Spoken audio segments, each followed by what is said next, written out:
Hi everyone, welcome back to my YouTube channel cook with me ಎಪಿಸೋಡ್ಗೆ ಎಲ್ಲರಿಗೂ ಸ್ವಾಗತ ಸುಸ್ವಾಗತ. ಸೊ ಇವತ್ತು ನಾನು craving for macaroni payasam. So ಕ್ವಿಕ್ಕಾಗಿ ಪಾಯಸ ಮಾಡೋದು ಹೇಗೆ ಅಂತ ನೋಡೋಣ ಬನ್ನಿ. ಸೊ ಇಲ್ಲಿ ನಾನು ಮ್ಯಾಕ್ರೋನಿ ತಗೊಳ್ತಾ ಇದ್ದೀನಿ. ಮ್ಯಾಕ್ರೋನಿ 1.5 ಕಪ್ನಷ್ಟು ತಗೊಳ್ತಾ ಇದ್ದೀನಿ. ನೀರನ್ನು ಈ ರೀತಿ ಬಾಯ್ಲ್ ಮಾಡಲಿಕ್ಕೆ ಇಡಬೇಕು. ನಂತರ ಸ್ವಲ್ಪ ತುಪ್ಪ ಅಥವಾ ಎಣ್ಣೆ ಹಾಕ್ಕೊಂಡು ಬಾಯ್ಲ್ ಮಾಡಬೇಕು. ನಂತರ ಸ್ವಲ್ಪ ನೀರು ಕುದಿ ಬಂದ ನಂತರ ಈ ಮ್ಯಾಕ್ರೋನಿ ಏನಿದೆ ಅದನ್ನು ಹಾಕಬೇಕು. ತುಪ್ಪ ಅಥವಾ ಎಣ್ಣೆ ಯಾಕೆ ಹಾಕ್ತೀವಿ ಅಂತಂದರೆ ಒಂದಕ್ಕೊಂದು ಮ್ಯಾಕ್ರೋನಿ ಅಂಟ್ಕೊಳ್ಬಾರ್ದು, ಅದಕ್ಕೋಸ್ಕರ ಈ ರೀತಿ ಹಾಕ್ಕೊಳ್ತಾ ಇದ್ದೀವಿ. ಒಂದು 10 to 15 ಮಿನಿಟ್ಸ್ ಚೆನ್ನಾಗಿ ಬಾಯ್ಲ್ ಆದರೆ ಆಯಿತು. ಮ್ಯಾಕ್ರೋನಿ ಚೆನ್ನಾಗಿ ಬೇಯಬೇಕು, ಅಲ್ಲಿ ತನಕ ನೀರನ್ನು ಕುದಿ ಇಡಲಿಕ್ಕೆ ಬಿಡಿ. ಮೀಡಿಯಮ್ ಫ್ಲೇಮಲ್ಲಿ ಈ ಥರ ಬಾಯ್ಲ್ ಮಾಡಿದ್ರಾಯಿತು. ನೋಡಿ, ಮ್ಯಾಕ್ರೋನಿ ಆಲ್ಮೋಸ್ಟ್ ಆಗ್ತಾ ಬಂತು. ಈ ರೀತಿ ನೀರು ಕೂಡ ಖಾಲಿಯಾಗಿದೆ. ನೆಕ್ಸ್ಟ್ ನಾವು ಡ್ರೈ ಫ್ರೂಟ್ಸ್ ಒಂದು ಸೈಡಲ್ಲಿ ರೆಡಿ ಮಾಡ್ಕೊಳ್ಳೋಣ. ತುಪ್ಪಕ್ಕೆ ಗೋಡಂಬಿ ಹಾಗೂ ದ್ರಾಕ್ಷಿನ ಹಾಕ್ಕೊಂಡು ರೆಡಿ ಮಾಡಿಟ್ಕೊಂಡಿದ್ದೀನಿ. ಇನ್ನು ಚಂದ ಅರೋಮ ಬರಬೇಕು, ಪಾಯಸ ಘಮ ಘಮ ಅನ್ನಬೇಕು ಅಂತಂದರೆ ಏಲಕ್ಕಿ ಆಲ್ಸೋ ವೆರಿ ಇಂಪಾರ್ಟೆಂಟ್. ಸೊ ಏಲಕ್ಕಿ ಪೌಡರ್ ಕೂಡ ಆ ಸೈಡಲ್ಲಿ ರೆಡಿ ಮಾಡಿ ಇಟ್ಕೊಳ್ಳೋಣ. ಡ್ರೈ ಫ್ರೂಟ್ಸ್ ನಿಮ್ಮ ಚಾಯ್ಸ್, ಯಾವ್ದು ಬೇಕಾದರೂ ಹಾಕ್ಕೋಬಹುದು. ಇಲ್ಲಿ ನಾನು ದ್ರಾಕ್ಷಿ ಗೋಡಂಬಿ ಹಾಕಿದ್ದೀನಿ, ಬಾದಾಮಿ ಎಲ್ಲ ಹಾಕ್ಕೊಳ್ಬಹುದು. ನಂತರ ಸಪ್ರೇಟ್ ಪಾತ್ರೆಗೆ ಹಾಲು ಹಾಕ್ಕೊಂಡು ಬಿಸಿ ಮಾಡಿಕೊಳ್ಬೇಕು. ಹಾಲು ಮತ್ತು ಬೇಕಂತಂದರೆ ಹಾಲು ದಪ್ಪ ಇದೆ ಅಂತಂದರೆ ಸ್ವಲ್ಪ ನೀರು ಕೂಡ ಸೇರಿಸ್ಕೊಳ್ಬೋದು, ಅದು ನಿಮ್ಮಿಷ್ಟ.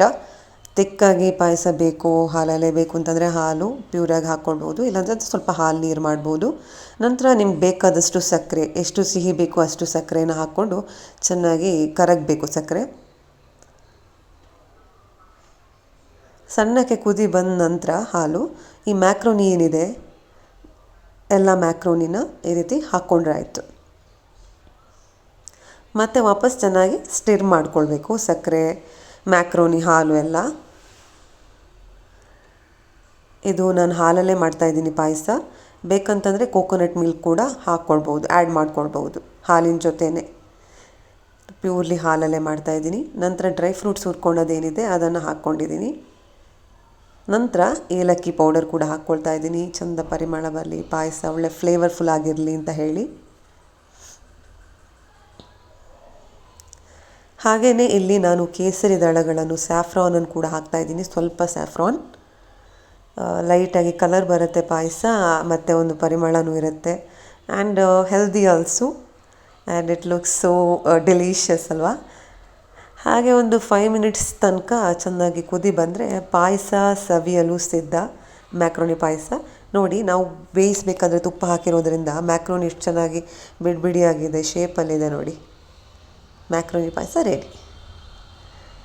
ಸೊ ಕುಕ್ ಮಾಡಿಯೆಲ್ಲ ಸುಸ್ತಾಯಿತು. ಸೊ ಈವ್ನಿಂಗ್ ಒಂದು ಸ್ಟ್ರಾಂಗ್ ಕಾಫಿ ಕುಡಿಯೋಣ ಅಂತ. ಕಾಫಿ ಇಸ್ ಮಸ್ಟ್ ಅಲ್ವಾ. So let me have the coffee. Okay,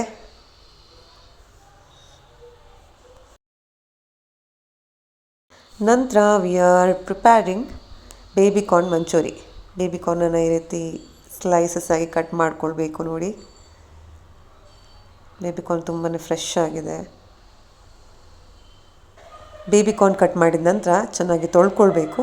ನಂತರ ನೀರನ್ನು ಕುದಿ ಇಡಲಿಕ್ಕೆ ಇಟ್ಟು ಒಂದು 2 ಮಿನಿಟ್ಸ್ ತನಕ ಚೆನ್ನಾಗಿ ಬೇಬಿ ಕಾರ್ನನ್ನು ಬಾಯ್ಲ್ ಮಾಡಬೇಕು.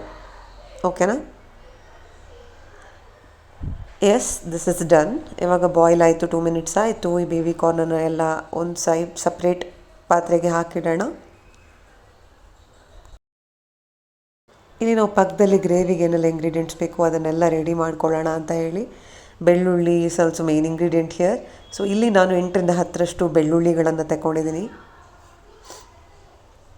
ಜಿಂಜರ್ ಗಾರ್ಲಿಕ್ ಪೇಸ್ಟ್ ಕೂಡ ಯೂಸ್ ಮಾಡ್ಬೋದು. ಫ್ರೆಶ್ ಆಗಿ ನಿಮಗೆ ಈ ರೀತಿ ಬೆಳ್ಳುಳ್ಳಿನೂ ಹಾಕ್ಕೊಳ್ಬೋದು. ನಂತರ ನೀರುಳ್ಳಿ ಕಟ್ ಮಾಡ್ಕೊಳ್ತಾ ಇದ್ದೀನಿ. This is also for gravy.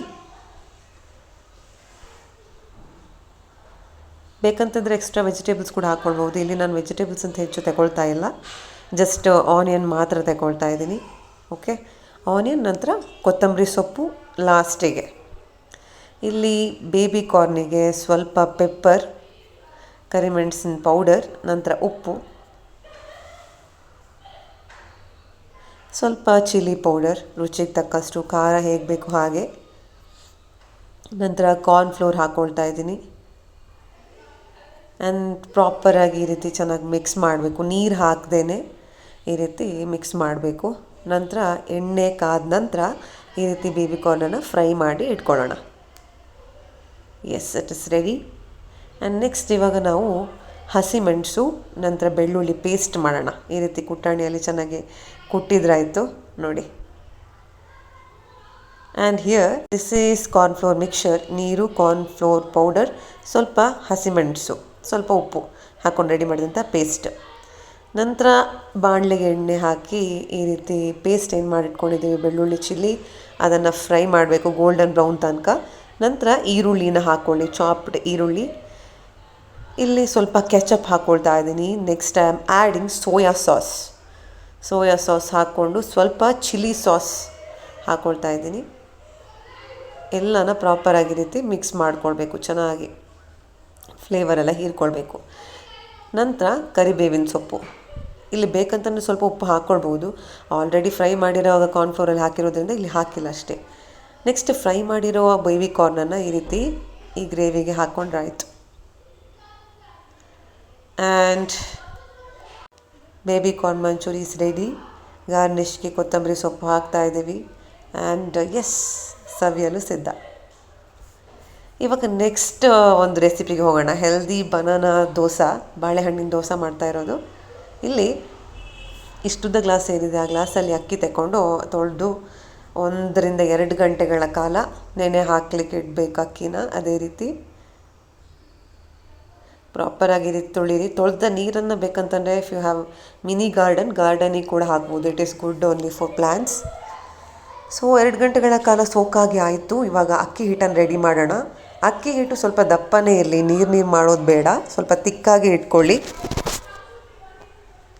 ಅಕ್ಕಿ ಹಿಟ್ಟು ಮಾಡಬೇಕಾದ್ರೆ ನೀರು ಸ್ವಲ್ಪ ನೋಡ್ಕೊಂಡು ಹಾಕ್ಕೊಂಡು ಸ್ವಲ್ಪ ಉಪ್ಪು ಹಾಕ್ಕೊಂಡು ಚೆನ್ನಾಗಿ ಪೇಸ್ಟ್ ಮಾಡ್ಕೊಳ್ಳಿ. ಸ್ವಲ್ಪ ದಪ್ಪಕ್ಕೆ ಇರಲಿ.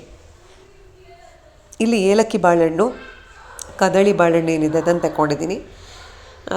1 ಗ್ಲಾಸಿನಷ್ಟು ಅಕ್ಕಿ ತಗೊಂಡ ಕಾರಣ ಇಲ್ಲಿ ನಾನು 6 ರಿಂದ 7 ಬಾಳೆಹಣ್ಣನ್ನು ತಗೊಂಡಿದ್ದೀನಿ.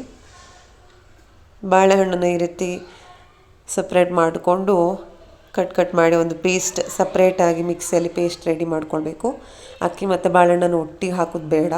ಅಕ್ಕಿಯನ್ನು ಸಪ್ರೇಟಾಗಿ ಹಿಟ್ಟು ಮಾಡಿದ ನಂತರ ಬಾಳೆಹಣ್ಣನ್ನು ಸಪ್ರೇಟ್ ಹಿಟ್ಟು ಮಾಡೋದಿಲ್ಲಿ. ಹೀಗೆ ತುಂಡುಗಳನ್ನಾಗಿ ಮಾಡಿ ಬಾಳೆಹಣ್ಣನ್ನು ಮಿಕ್ಸಿ ಜಾರಿಗೆ ಹಾಕ್ತಾಯಿದ್ದೀನಿ. 5 ರಿಂದ 6 ಬಾಳೆಹಣ್ಣಿದೆ. ಇದನ್ನು ಇವಾಗ ಚೆನ್ನಾಗಿ ಪೇಸ್ಟ್ ಮಾಡಬೇಕು. ನಂತರ ಈ ಪೇಸ್ಟ್ ಏನಿದೆ ಅದನ್ನು ಅಕ್ಕಿ ಹಿಟ್ಟಿಗೆ ಹಾಕ್ಕೊಳ್ಳೋಣ.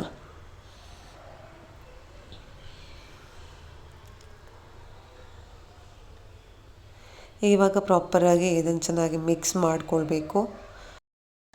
ಇಲ್ಲಿ ರುಚಿಗೆ ತಕ್ಕಷ್ಟು ಮತ್ತೆ ಉಪ್ಪನ್ನು ಆ್ಯಡ್ ಮಾಡ್ಕೊಳ್ತಾ ಇದ್ದೀವಿ. ಹಿಟ್ಟಿನ ರುಚಿಗೆ ಅನುಗುಣವಾಗಿ. ಇವಾಗ ಉಪ್ಪು ಸ್ವಲ್ಪ ಕಮ್ಮಿ ಅಂತಿದ್ರೆ ಮತ್ತೆ ಬೇಕಂದ್ರೆ ಸ್ವಲ್ಪ ಉಪ್ಪು ಹಾಕ್ಕೊಳ್ಬೋದು. ನಂತರ ಈ ರೀತಿ ಚೆನ್ನಾಗಿ ಮಿಕ್ಸ್ ಮಾಡಿಕೊಳ್ಬೇಕು ಹಿಟ್ಟನ್ನು. ಹಾಗೆಯೇ ರಾತ್ರಿ ಹೊರಗಡೆನೇ ಇಟ್ಟಿರಬೇಕು. And this is next day. Good morning everyone. ಇವಾಗ ಐ ಆಮ್ ಎಕ್ಸೈಟೆಡ್. ದೋಸೆ ಹೇಗಾಗಿದೆ ಅಂತ ನೋಡೋಣ. ಹಿಟ್ಟು ಸ್ವಲ್ಪ ಹೌದಲ್ವ ಅಂತ ಹೇಳಿ ಹುಳಿ ಬಂದಿದೆ. ಸ್ವಲ್ಪ ಚಳಿ ಇರೋದ್ರಿಂದ ಸ್ವಲ್ಪ ಹುಳಿ ಬಂದಿದೆ. ಇವಾಗ ದೋಸೆ ಮಾಡೋಣ ಬನ್ನಿ. ತೆಳುವಾಗಿಯೂ ಮಾಡ್ಬೋದು, ದಪ್ಪವಾಗಿಯೂ ಎರಿಬೋದು. That is your wish. ಸ್ವಲ್ಪ ಮೀಡಿಯಮ್ ಫ್ಲೇಮಲ್ಲೇ ದೋಸೆನ ಮಾಡ್ಕೊಳ್ಳೋಣ. And dosa is ready. ಸೂಪರಾಗಿ ಬಂದಿದೆ ದೋಸೆ ಅಂತೂ. You guys must try. And thank you for watching till the end. Have a great day. Bye.